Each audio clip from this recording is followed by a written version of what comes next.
Igan Pia, mahigit 1 bilyong pisong halaga ng hinihinalang shabu ang nasamsam sa dalawang magkahiwalay na operasyon ng PIDEA sa isang parking lot ng mall at isang exclusive subdivision dito sa Muntinlupa City. Bandang alas 6 ng gabi nang salakay ng mga pulis ang bahay na yan sa Ayala Alabang Village. Nang pasukin ng mga operatiba ng PIDEA, tumambad ang mga tibag at lata ng biskwit. Pero hindi pala tsaa at biskwit ang laman ng mga yan kung hindi shabu. Sa hiwalay na operasyon, may nasamsam ding shabu sa parking lot ng isang mall.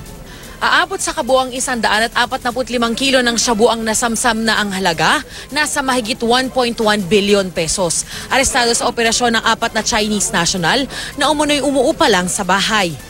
Ang PIDEA is now more focused on high-end. I've said again that we are more focused on high-end subdivisions, clubs, hotels, warehouses. So yun ang mga puntiran namin ngayon.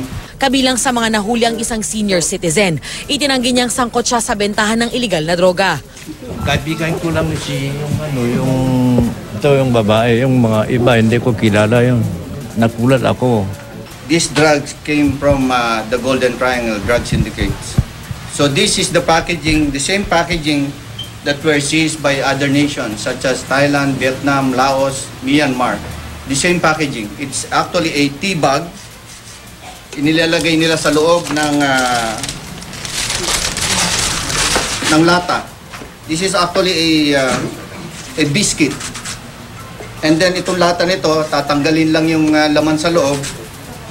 At makikita mo, ipinapasok dito sa loob. Tinitingnan din nila kung parehas ang modus ng grupong ito sa nahuli nila sa Tanza at Dasmariñas, Cavite kamakailan.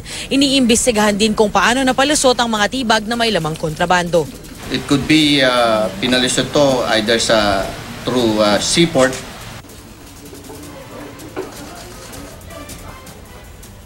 At live mula dito sa Muntinlupa, ako si Darlene Kayang inyong saksi.